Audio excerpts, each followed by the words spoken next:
Baik, saya lanjutkan lagi. Proses yang pertama adalah pergerakan nutrien menuju ke akar. Paling tidak ada 3 mekanisme yang melibatkan proses ini. Yang pertama adalah difusi, aliran massa, dan yang ketiga adalah intersepsi akar. Nah, ketiganya ini berperan, tapi porsinya besar kecil bergantung tumbuhan sebenarnya. Kita lihat yang sebelah kanan, ini ada contoh kontribusi relatif setiap jalur pada tanaman jagung. Ternyata untuk nitrogen itu paling banyak masuk melalui aliran massa. Aliran massa itu berarti sini. Nutrien masuk bersama dengan air yang diabsorb oleh tumbuhan. Kemudian untuk fosfor dan potasium itu paling banyak melalui difusi ternyata.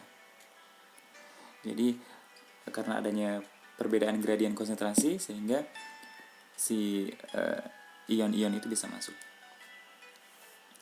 Kemudian untuk root interception ini memang jarang, porsinya sangat kecil. Root interception itu berarti ketika akar sedang tumbuh, bagian ujung akar ini akan berinteraksi langsung dengan lokasi nutrien, dan ini sangat jarang.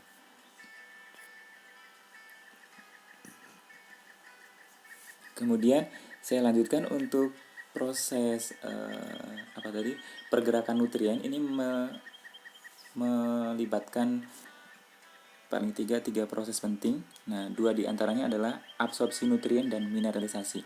2 mekanisme ini merupakan yang paling utama untuk menjalankan ini two force diffusion, untuk menjalankan atau untuk memacu proses difusi ke permukaan akar, yaitu proses pengurangan konsentrasi, reducing nutrient concentration, dengan cara absorpsi, dan yang kedua adalah dengan cara meningkatkan konsentrasi di tanah, yaitu dengan cara mineralisasi. Nah, ini prosesnya,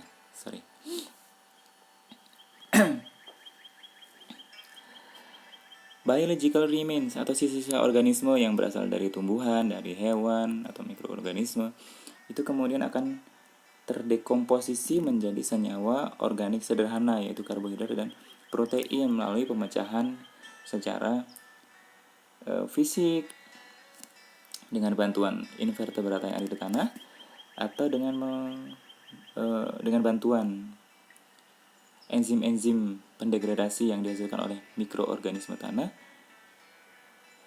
Nah, si karbo atau protein yang merupakan senyawa organik sederhana ini kemudian bisa melalui proses selanjutnya, bisa langsung mengalami humifikasi menjadi humus,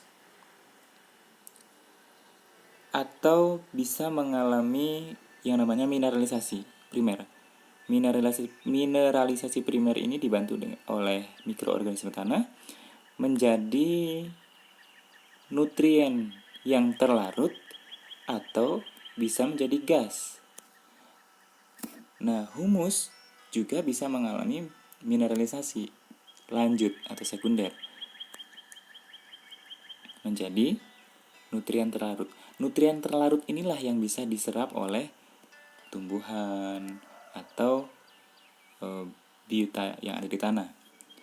Tapi nanti ada kaitannya dengan proses yang terakhir, si nutrien yang terlarut ini juga bisa mengalami leaching atau terlarut bersama dengan air.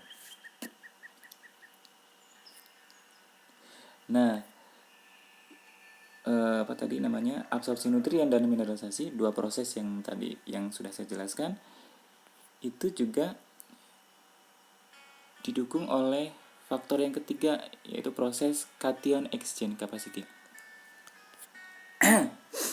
Cation exchange capacity atau kapasitas pertukaran kation atau kapasitas tukar kation merupakan salah satu parameter kesuburan tanah. Jadi CEC ini menggambarkan suatu kemampuan partikel tanah untuk menjerap kation. ya, menjerap kation. Ini contohnya di sini ada 25, ada 5. 25 atau 5 ini adalah indeks sebenarnya. 25 atau 5. Semakin tinggi indeksnya berarti semakin banyak kation yang dijerap oleh partikel tanah. Ini misalnya clay, tanah liat ya di sini. Tanah liat kan muatannya negatif, kemudian karena muatannya negatifnya lebih banyak dibanding pasir, maka kationnya akan lebih banyak diserap, akan banyak dijerap. Sorry.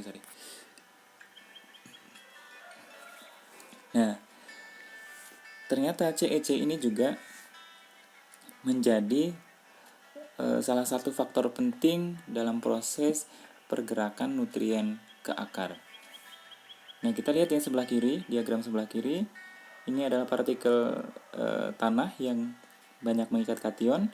Nah, bagaimana proses terjadinya penyerapan nutrien-nutrien ini? Nah, tumbuhan memiliki hasil samping respirasi seluler ya, berupa CO2. CO2 ini didifusikan ke tanah, bereaksi dengan air membentuk asam bikarbonat, kemudian asam bikarbonat terionisasi menjadi HCO3- plus H+. H+-nya ini nanti yang digunakan untuk menukar dengan kation atau ion exchange. Kalau K+ itu akan ditukar dengan 1H+. Kalau Ca2+, Mg2+, berarti perlu 2H+ untuk menukar. Seperti itu ya. Nah, 3 faktor yang mengontrol absorpsi nutrien dalam suatu ekosistem yang dilakukan oleh vegetasi. Yang pertama adalah ketersediaan atau supply nutrien tentunya di tanah, kemudian panjang akar dan aktivitas akar per unit akar. Nah, nutrien supply ini atau laju supply nutrien ini bergantung pada tentunya jenis tanah ya.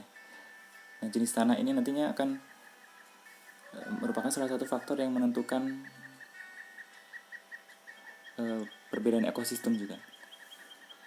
Jadi tumbuhan dalam suatu ekosistem itu nantinya akan menyebar, terpisah, terdistribusi sesuai dengan kemampuan si tumbuhan untuk menyerap nutrien. Seperti itu. Dan itu tentunya dipengaruhi oleh root length.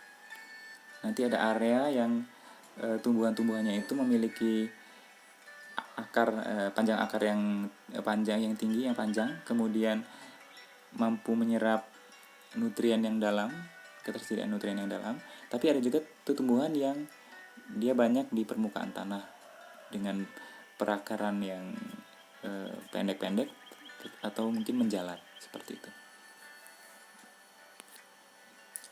Nah, selain ketiga faktor tadi, ada juga faktor yang memengaruhi atau yang mengontrol nutrient absorption, yaitu adanya mikroba-mikroba yang membantu proses penyerapan. Contohnya ini adalah mycorrhiza.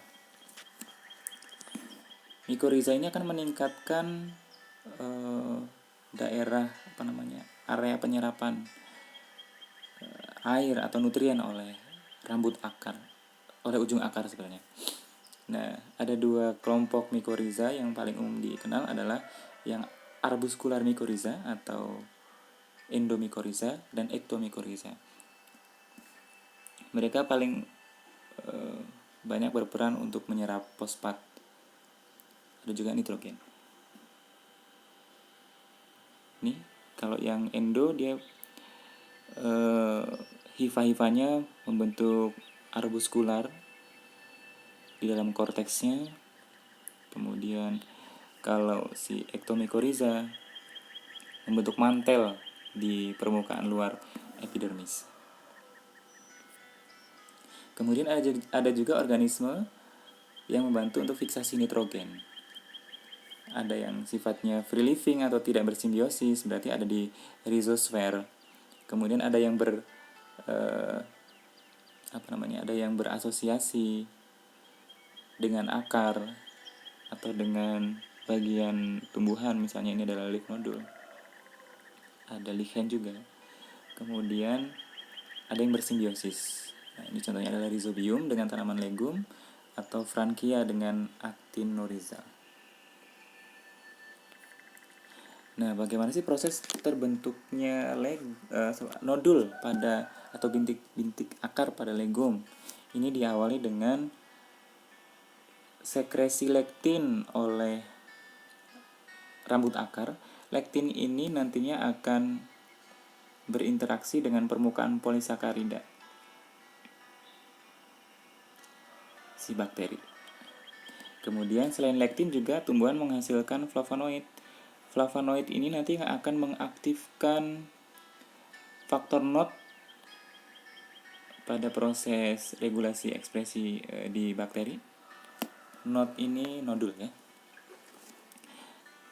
Nah, kalau faktor NOT-nya teraktivasi, maka gen NOT-nya akan teraktivasi juga. Akan terjadi proses transkripsi translasi, produksi NOT vektor, kemudian akan terinisiasi pembentukan nodul. Nah, kemudian selanjutnya adalah rambut akar akan mengalami pengeritingan ya. Jadi melengkung mengelilingi bakteri-bakteri Rhizobium. Nah, kemudian terjadi infeksi, bakteri Rhizobium masuk